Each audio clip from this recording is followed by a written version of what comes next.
Halo semuanya, mahasiswa dan mahasiswi Universitas Terbuka dimanapun berada. Saya berharap dalam keadaan sehat di tengah pandemi saat ini. Kali ini saya akan memberikan materi mengenai metodologi penelitian. Sebelum kita mulai ke metode penelitian kali ini, biasanya ini bermanfaat sekali untuk mahasiswa yang akan membuat laporan skripsi. Sebelum membuat skripsi, tentu saja kita harus melakukan penelitian. Langsung saja ke materi metode penelitian. Yang pertama adalah dasar-dasar penelitian dan metode ilmiah.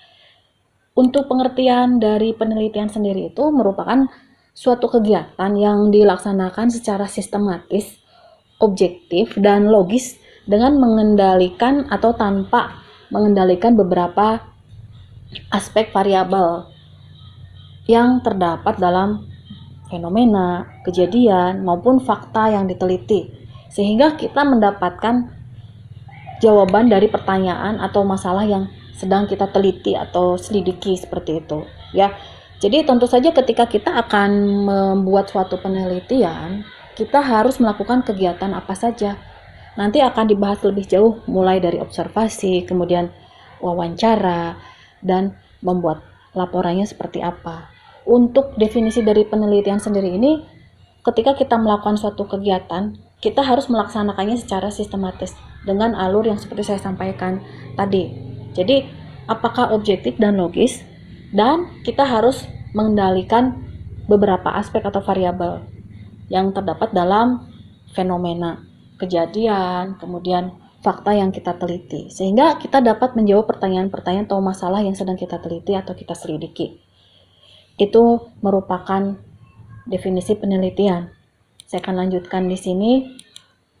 Tujuan dari penelitian sendiri itu apa?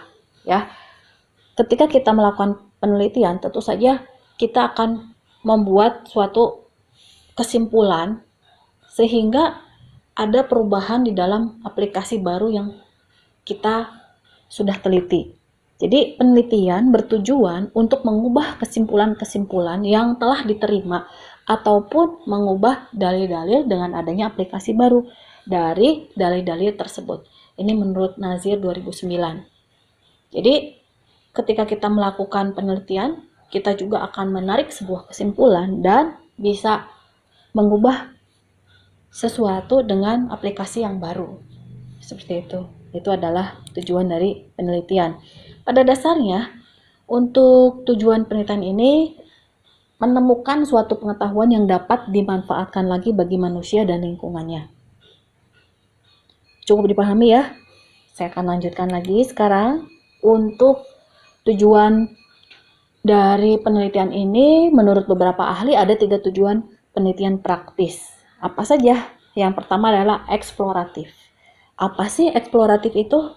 Nah, untuk eksploratif ini tujuannya adalah menemukan pengetahuan baru yang belum pernah ada sebelumnya. Misalnya, kita nggak tahu nih bagaimana manfaat dari ekstrak kayu manis. Lalu kita akan melakukan penelitian. Sehingga kita jadi mengetahui apa manfaat ekstrak dari kayu manis sendiri. Ternyata itu untuk masalah diabetes bagi tubuh manusia. Jadi bermanfaat kayu manis itu. Itu contoh eksploratif ya. Ini kaitannya saya tidak ke lantas harus ini semua untuk eksploratif, ada contoh-contoh lain. Ini sebagai contoh aja. Lalu untuk tujuan verifikatif. Nah, apa dari tujuan verifikatif ini? Yaitu membuktikan atau menguji kembali kebenaran suatu ilmu pengetahuan yang telah ada sebelumnya. Contohnya, membuktikan manfaat ekstrak belimbing wulu sebagai antibakteri. Ya, kita bisa teliti seperti itu. Untuk kaitannya dengan mungkin ini secara umum ya. Jika kita kaitkan dengan permasalahan sebelumnya, untuk yang sering saya sampaikan di materi-materi tentang program studi untuk teknik informatika itu, tentu saja ketika kita membuat suatu software, tentu saja kita harus menguji. Ada namanya software testing. Nah, seperti itu. Nah, ini berarti merupakan ketujuan verifikatif. ya. Oke, saya akan lanjutkan kembali, yaitu untuk tujuan selanjutnya, yaitu pengembangan. Tujuan pengembangan, kenapa ini sangat penting? Karena setelah meneliti, tentu saja kita tidak hanya sekedar untuk meneliti saja. Selain itu, kita harus menguji dan mengembangkannya. Seperti itu ya. Nah, tujuan dari pengembangnya sendiri apa? Untuk menggali lebih dalam atau mengembangkan suatu penelitian atau pengetahuan yang sudah ada. Ya, saya contohkan lagi, contohnya mengenai manfaat ekstrak kulit manggis untuk masalah diabetes yang sudah ada sebelumnya. Nah, ini kita bisa kembangkan dengan berbagai argumen lain setelah kita melakukan penelitian. Itu adalah tujuan dari pengembangan. Selanjutnya saya akan lanjutkan kembali dengan ciri-ciri dari penelitian. Apa saja sih yang menjadi ciri-ciri dari penelitian sendiri? Ya, untuk penelitian ini ya harus memiliki beberapa karakteristik tertentu. Nah, adapun ciri-ciri penelitian yaitu bersifat ilmiah. Kenapa dikatakan bersifat ilmiah? Karena penelitian dilakukan sesuai dengan prosedur dan menggunakan bukti-bukti yang cukup kuat untuk meyakinkan kita dalam bentuk fakta yang didapatkan secara objektif. Jadi ketika kita melakukan penelitian, tentu saja ada beberapa hasil penelitian itu berupa bukti yang meyakinkan dalam bentuk fakta, sehingga bisa didapatkan secara objektif. Cukup dipahami ya. Lalu proses berkesinambungan. Jadi ada hasil sesuatu penelitian yang dapat disempurnakan dari waktu ke waktu melalui proses yang berjalan secara terus-menerus. Ya, contohnya ketika kita membuat penelitian lalu kita uji dari misalnya untuk membuat suatu software, contohnya ya, uji kualitas dari perangkat lunak itu sendiri, lalu ada pengembangan yang dilakukan. Setelah pengembangan yang dilakukan, tentu saja kita harus menyempurnakan. Makanya di sini disebutkan bahwa proses berkesinambungan itu adalah hasil suatu penelitian dapat selalu disempurnakan. Jadi dari waktu ke waktu dengan proses berjalan terus-menerus. Makanya ada maintenance. Jadi setiap berjalannya waktu akan ada beberapa perbaikan-perbaikan. Seperti itu contohnya ya. Itu ciri-ciri penelitian. Saya akan lanjutkan kembali, yaitu untuk selanjutnya yaitu memberikan kontribusi. Di sini suatu penelitian harus terdapat unsur kontribusi atau nilai tambah terhadap ilmu pengetahuan yang sudah ada sebelumnya. Nah, itu gunanya kontribusi. Jadi tidak hanya melakukan penelitian, tetapi ada unsur nilai tambah dalam ilmu pengetahuan yang sudah ada sebelumnya kita kembangkan ya. Lalu analisis.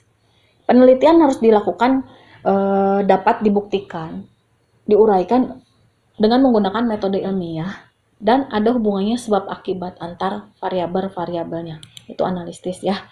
Jadi cukup dipahami di sini untuk tujuannya tadi ya. Lalu untuk memberikan kontribusi juga, lalu analisis juga. Nah, saya akan lanjutkan di sini mengenai bagian dari metode ilmiah sendiri. Kita lihat di sini. Ada hubungan metode ilmiah ya, bagaimana dilakukan secara sistematis, empiris, dan terkontrol.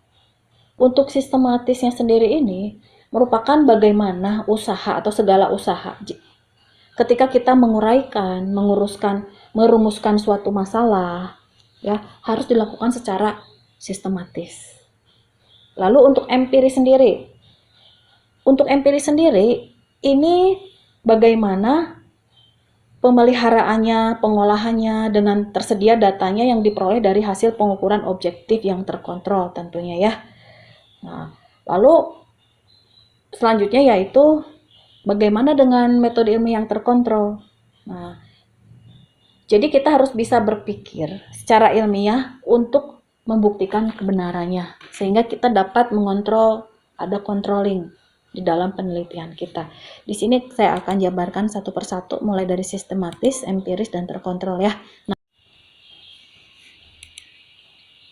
selanjutnya Saya akan jelaskan yang tadi ada di bagan ya, ciri metode ilmiah. Yang pertama itu sistematis ya.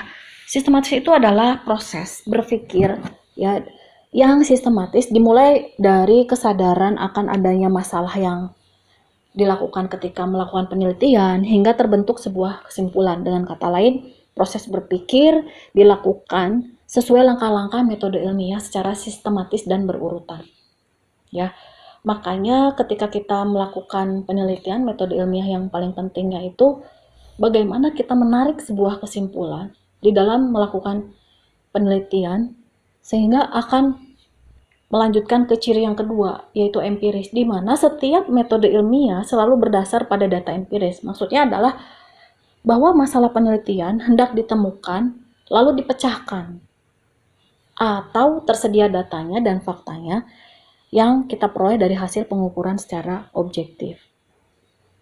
Lalu langsung ke ciri yang ketiga, yaitu terkontrol. Terkontrol di sini adalah di mana kita berpikir secara ilmiah itu dilakukan secara sadar atau terjaga. Jadi apabila ada orang lain yang juga ingin membuktikan kebenarannya, dapat dilakukan seperti apa adanya. Jadi real. Ya, ketika kita melakukan suatu penelitian tidak ada yang ditambah atau dikurangkan. Jadi harus betul-betul apa adanya sehingga kita bisa melakukan suatu pengembangan. Seperti itu. Saya akan lanjutkan kembali, yaitu dengan manfaat dari penelitian sendiri ya. Manfaat dari penelitian itu setiap karya ilmiah seperti proposal penelitian, tugas akhir, skripsi ataupun tesis ataupun disertasi ya, semua menyertakan manfaat penelitian. Apa saja sih yang menjadi manfaat dari penelitian? Yang pertama adalah mengidentifikasi suatu masalah atau fakta secara sistematik. Lalu yang kedua, kita bisa mengetahui sistem kerja objek yang diteliti. Lalu menambah keyakinan dalam pemecahan suatu masalah. Kemudian meningkatkan hubungan kerjasama antar tim. Selain itu juga bisa untuk melatih dan bertanggung jawab, dapat memberikan rekomendasi tentang kebijakan suatu program. Ya, jadi ketika kita melakukan penelitian, tentu saja kita bisa merekomendasikan tentang apa saja program yang harus dilakukan untuk memecahkan permasalahan yang sedang kita teliti, seperti itu ya. Lalu menambah wawasan dan pengalaman. Tentu saja dengan adanya penelitian menambah wawasan kita dan pengalaman kita. Oke ya, saya akan lanjutkan sekarang yaitu dengan apa yang menjadi tahapan dari metode ilmiah. Ini poin yang paling penting ketika kita melakukan penelitian. Ya, yang pertama, merumuskan masalah. Biasanya berupa pertanyaan yang harus dijawab dengan melakukan sebuah penelitian secara ilmiah. Nah, bagaimana kita melakukan perumusan masalah ini? Ada beberapa hal yang perlu diperhitungkan saat kita merumuskan masalah, yaitu masalah harus diungkapkan sebagai kalimat pertanyaan. Kata-kata dari masalah harus singkat, kemudian ringkas, jelas, dan mudah dimengerti. Ya, jadi ketika kita melakukan penelitian ilmiah, tentu saja ada beberapa pertanyaan yang harus kita sampaikan. Jadi, misal kita melakukan suatu penelitian di sebuah kampus atau universitas. Saya pernah membuat satu jurnal untuk jurusan manajemen ya di Universitas Nurtanio. Ya, ini sebagai contoh saja ya. Jadi saya mengambil judul Sistem Terdistribusi Pengolahan Data tentang e-learning di pembelajaran jurusan program studi Teknik Informatika Universitas Nurtanio. Ketika itu belum ada pandemi, tapi saya sudah membuat bagaimana melakukan suatu penelitian untuk e-learning. Kenapa itu dilakukan? Karena saya melihat banyak sekali mahasiswa kelas karyawan bahkan harus keluar kota, kemudian kuliahnya itu harus kehadirannya juga tidak harus minggu sekali karena ada pekerjaan dan harus keluar kota. Nah, bagaimana untuk memecahkan persoalan bagi mahasiswa tersebut? Maka saya melakukan penelitian untuk membuat sistem e-learning, jadi belajar jarak jauh, seperti itu. Nah, apa yang harus kita lakukan? Kita harus memecahkan permasalahan tersebut dan memberikan tentu saja solusi bagi masalah yang sedang kita teliti. Bahkan ada maintenance pengembangannya, selalu dikembangkan. Seperti itu. Jadi itu contoh saja ya dalam perumusan masalah yang harus diselesaikan. Seperti itu. Yang kedua, mengumpulkan informasi setelah melakukan perumusan masalah. Nah, tahapan berikutnya yang harus kita lakukan yaitu mengumpulkan informasi atau data. Ini bisa dilakukan dengan observasi yang seperti saya sampaikan tadi. Jadi, kadang-kadang kita sebagai mahasiswa bingung, saya mau ngambil judul apa nih untuk skripsi saya. Untuk pengambilan judul pun mungkin membutuhkan beberapa waktu yang lama gitu ya. Tetapi saya mau memberikan solusi di sini bahwa terkadang apa yang di hadapan kita itu adalah suatu permasalahan yang harus kita teliti, bahkan bisa menjadikan judul skripsi kita, seperti itu ya. Nah, ini bisa dilakukan dengan observasi maupun studi literatur, seperti jurnal ilmiah, seperti yang saya sampaikan tadi ya. Lalu penelitian-penelitian yang sudah ada sebelumnya juga bisa dikembangkan, seperti itu ya. Oke, saya akan lanjutkan kembali di sini, yaitu menyusun hipotesis pada tahapan berikutnya, yaitu setelah kita melakukan observasi dan mendapatkan data, maka yang harus dilakukan adalah membuat hipotesis. Oke ya. Nah, untuk hipotesis sendiri itu apa sih? Ya, untuk hipotesis itu merupakan jawaban sementara terhadap masalah yang bersifat praduga, karena masih harus dibuktikan kebenarannya melalui penelitian. Itu gunanya penelitian. Jadi kita melakukan penelitian untuk adanya pembuktian dengan masalah-masalah yang ada. Itulah guna hipotesis ya, menyusun hipotesis. Lalu melakukan percobaan untuk menguji kebenaran dari hipotesis atau jawaban sementara yang sudah kita buat di dalam tahapan sebelumnya. Maka yang harus kita lakukan adalah melakukan percobaan atau penelitian. Dan penelitian harus dilakukan dengan teliti sehingga didapatkan data yang akurat. Jadi setelah melakukan hipotesis, melakukan uji dari kebenarannya dari hipotesis tersebut, sehingga kita kedepannya akan mendapatkan jawaban yang tidak bersifat sementara ya, tapi mendapatkan jawaban. Nah, dengan menganalisis data di tahapan ini, data-data yang kita peroleh dari hasil penelitian dan dicatat, itu pun misalnya melalui bentuk grafik atau diagram, sehingga mudah untuk membuat kesimpulan, sehingga kita bisa menarik kesimpulan dengan cermat. Nah, itulah tahapan berikutnya. Ya, jadi kesimpulan merupakan jawaban sebenarnya. Jadi bukan praduga lagi ya yang seperti di tahapan sebelumnya, tetapi jawaban sebenarnya dari hipotesis yang pernah diajukan. Seperti itu. Lalu mengkomunikasikan hasil penelitian, langkah terakhir ini ya.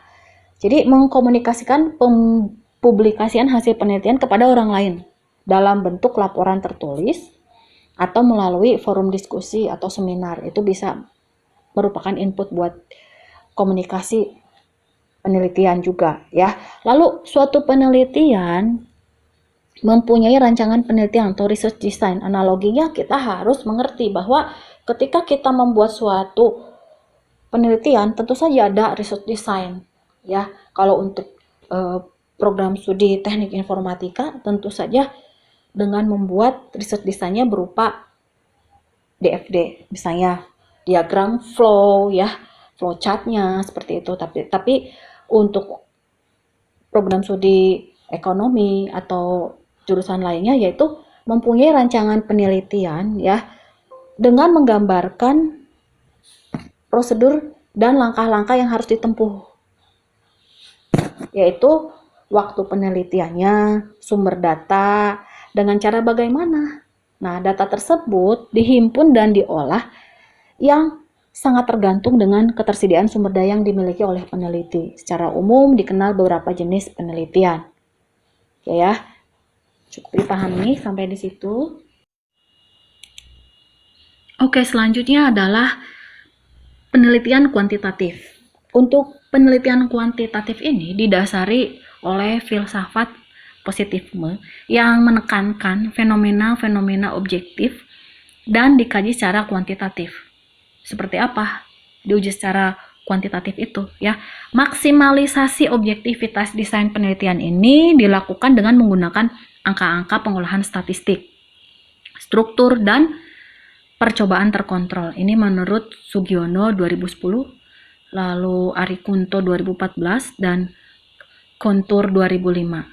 Ya, ada beberapa metode penelitian yang dapat dimasukkan ke dalam penelitian kuantitatif yang bersifat non-eksperimental, yaitu metode deskriptif, kemudian survei, ex post facto, komparatif, korelasional, dan penelitian tindakan. Ini adalah merupakan penelitian kuantitatif. Jadi dengan didasari filsafat positifme ini ya, jadi kita menekankan fenomena-fenomena objektif yang dikaji secara kuantitatif, di mana memaksimalkan objektivitas desain dilakukan dengan menggunakan pengolahan statistik. Banyak sekali kan penelitian yang dilakukan dengan melakukan pengolahan data secara statistik, struktur, dan percobaan terkontrol. Oke ya, saya akan lanjutkan kembali dengan penelitian kuantitatif eksperimental. Jadi,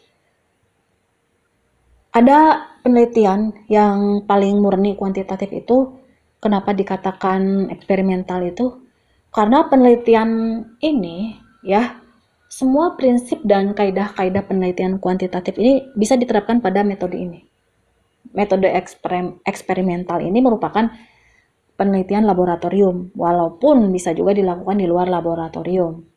Tapi pelaksanaannya itu menerapkan prinsip-prinsip penelitian di lab, terutama dalam pengontrolan terhadap hal yang mempengaruhi jalannya eksperimen. Biasanya metode ini bersifat validation atau menguji, yaitu menguji pengaruh satu atau lebih variabel terhadap variabel lainnya. Oke ya, cukup dipahami ini untuk kuantitatif eksperimental.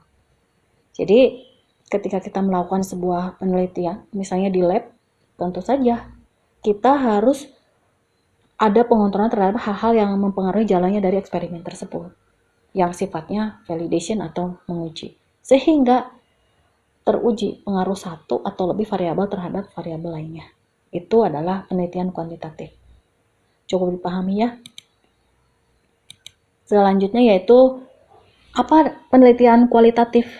Nah, penelitian kualitatif itu atau qualitative research merupakan penelitian yang ditujukan untuk mendeskripsikan dan menganalisis fenomena, peristiwa, aktivitas sosial, sikap, kepercayaan, persepsi, kemudian pemikiran orang secara individual maupun kelompok. Maka penelitian kualitatif ini mempunyai dua tujuan utama. Yang pertama, menggambarkan dan mengungkap, to describe and explore, ya seperti itu. Dan kedua, menggambarkan dan menjelaskan, yaitu to describe and explain. Cukup dipahami ya tujuan utamanya. Yang pertama, menggambarkan dan mengungkapkan, dan yang kedua, menggambarkan dan menjelaskan.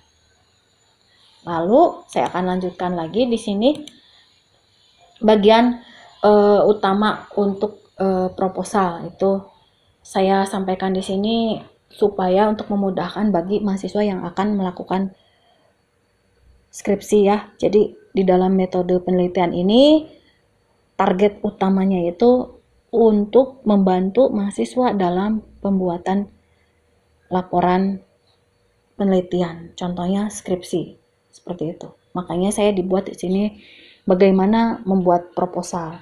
Untuk membuat proposal tentu saja kita membutuhkan dulu pendahuluan. Nah, untuk pendahuluan ini sendiri isinya mengenai latar belakang, ya, kemudian perumusan masalah, batasan masalah, tujuan dan manfaat yang diterapkan.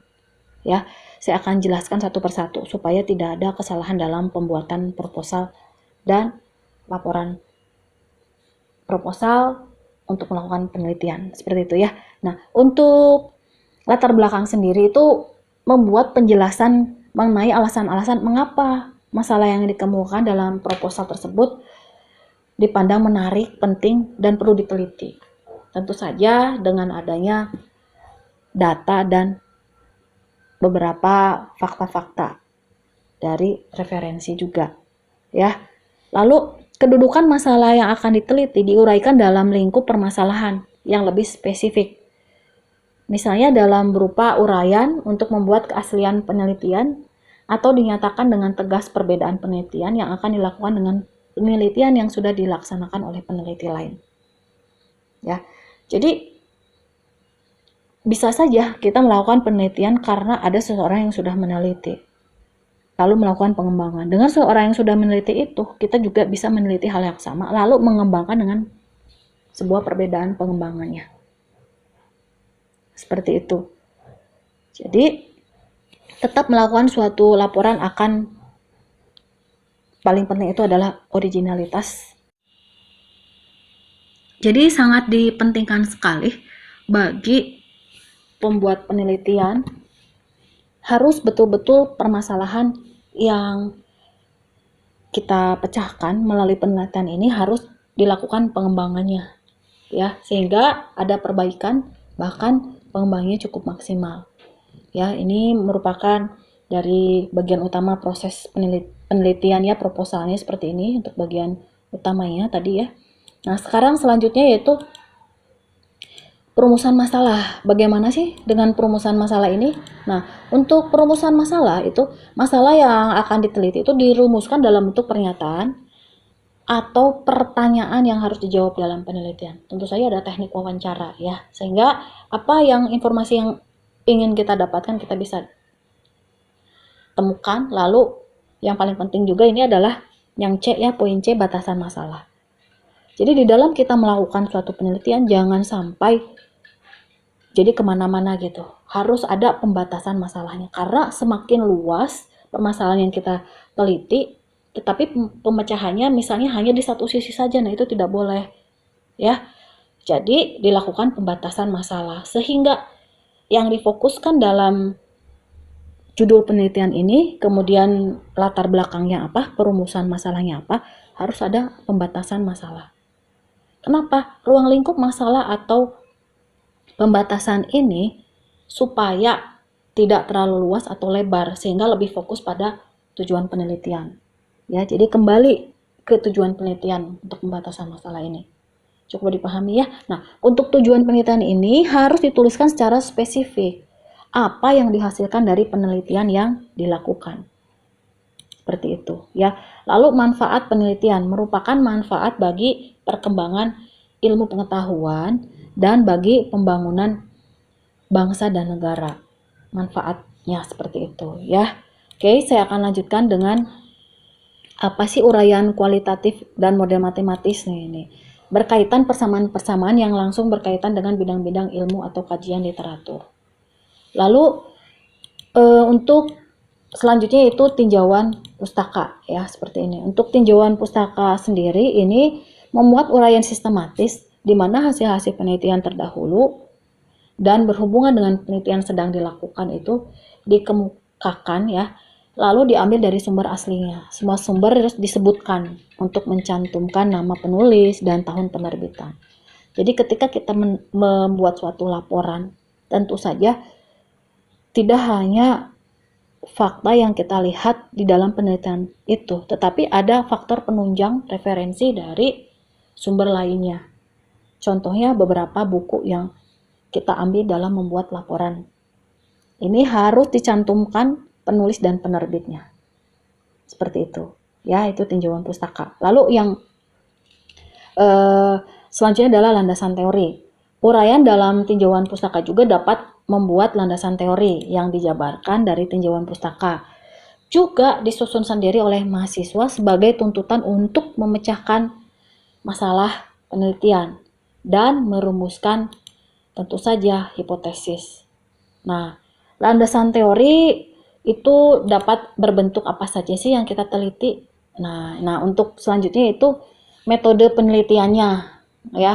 Nah, metode penelitiannya itu mengandung uraian tentang apa saja bahan atau materi penelitiannya, lalu prosedur pelaksanaannya, cara kerja, variabel, dan data yang dikumpulkan, juga menganalisa hasilnya. Dan untuk metode penelitiannya bisa disesuaikan dengan kebutuhan. Kebutuhannya yang terdiri dari apa aja. Yang pertama adalah waktu dan tempat penelitian, dan merupakan waktu dan tempat penelitian yang saat kita lakukan. Lalu jenis penelitian, menggambarkan jenis penelitian yang dilakukan disesuaikan dengan bidang kajian yang dilakukan. Kemudian bahan atau materi. Nih, bahan dan materi itu penting sekali dalam melakukan penelitian. Menyebutkan bahan-bahan yang digunakan dalam penelitian, sifat-sifatnya atau spesifikasi yang harus ditentukan. Ya, seperti itu. Itu merupakan dari metode penelitian yang dibahas ya.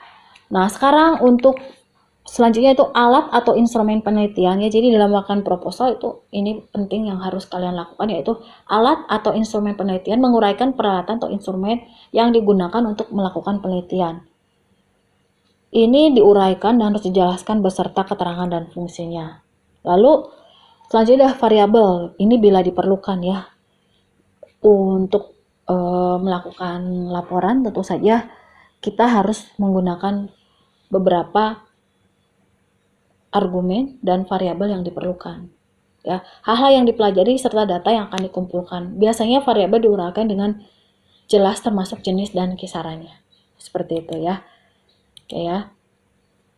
Nah, selanjutnya itu untuk definisi operasional itu bila diperlukan ya. Jika ada yang harus dilaporkan tentang operasionalnya atau batasan dari variabel yang diterapkan itu bisa diberikan ya. Lalu kriteria objektif atau indikator penilaian dengan merumuskan ukuran variabel-variabel baik secara kuantitatif maupun kualitatif.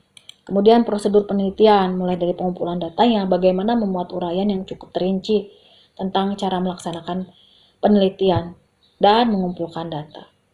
Lalu pengolahan data ini yang penting ya, di mana kita akan mengumpulkan beberapa fakta dan kegiatan-kegiatan yang dilakukan saat penelitian, lalu kita olah datanya sehingga akan maksimal hasilnya. Dengan melakukan analisis data atau hasil juga mencakup uraian tentang model dan cara. Juga menganalisis hasilnya. Jadwal penelitian juga penting untuk menunjukkan tahapan-tahapan dari penelitian, rincian kegiatan pada setiap tahun, dan waktu yang diperlukan untuk melaksanakan setiap tahap. Seperti itu ya. Nah, sekarang ini bagian akhir dari proposal. Saya sudah sampaikan tadi ya. Bagian akhir dari proposal adalah daftar pustaka. Kenapa ini diperlukan? Karena daftar pustaka hanya memuat pustaka yang diacu dalam naskah proposal penelitian dan disusun ke bawah menurut abjad nama akhir penulis pertama. Untuk penulisan pustaka mengikuti tata cara penulisannya. Contoh untuk buku itu nama penulis, tahun terbit, lalu judul buku ditulis secara miling, lalu jilid dan terbitan. Seperti itu ya. Lalu edisinya, nama penerbit, kota dan tempat penerbitan. Ini untuk menyusun daftar pustaka ya. Kemudian makalah atau artikel dalam jurnal, majalah ilmiah, nama penulis juga disebutkan, nama terbit, judul makalah, artikel, nama jurnal atau majalah ilmiah ya. Lalu volume berapa jika itu jurnal ya. Nah, seperti itu. Ini merupakan bagian akhir dari daftar pustaka. Dan tidak lupa biasanya ada lampiran. Lampiran itu bila ada ya. Jika untuk jurusan teknik informatika tentu saja ada lampirannya. Karena akan memberikan coding yang ada dalam melakukan penelitian lalu membuat softwarenya. Tentu saja ada bahasa pemrograman yang menjadi lampiran dari penulisan skripsinya tentunya atau proposalnya ya. Nah, untuk program studi lainnya mungkin ada beberapa foto atau kegiatan-kegiatan yang dilakukan ketika observasi atau penelitian ya. Nah, keterangan atau informasi yang diperlukan pada pelaksanaan penelitian. Contohnya lembar kuesioner juga bisa tuh. Lalu kurikulum vitae, surat menyurat izin penelitian jika ada. Nah, seperti itu ya. Itu untuk lampiran. Oke.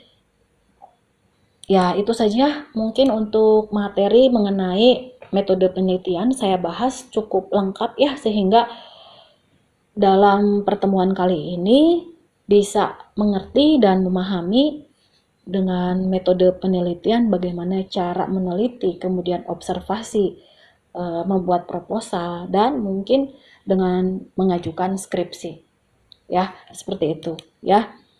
Untuk buku referensi yang saya ambil itu dari metode penelitian penerbit Galia Indonesia Bogor ya, kemudian juga dari Practitioner Approach McGraw-Hill Companies New York, kemudian metode penelitian pendidikan pendekatan kuantitatif dan kualitatif Alpha Beta Surya Brata tahun 2013, kemudian metodologi penelitian dari Jakarta Raja Grafindo Persada. Itu penerbitnya Sumadi tahun 2011. Oke, itu saja untuk materi mengenai metode penelitian kali ini. Saya berharap mahasiswa dan mahasiswi Universitas Terbuka dapat memahaminya tentang metode penelitian untuk pembuatan proposal penelitian. Semoga bermanfaat. Terima kasih semuanya.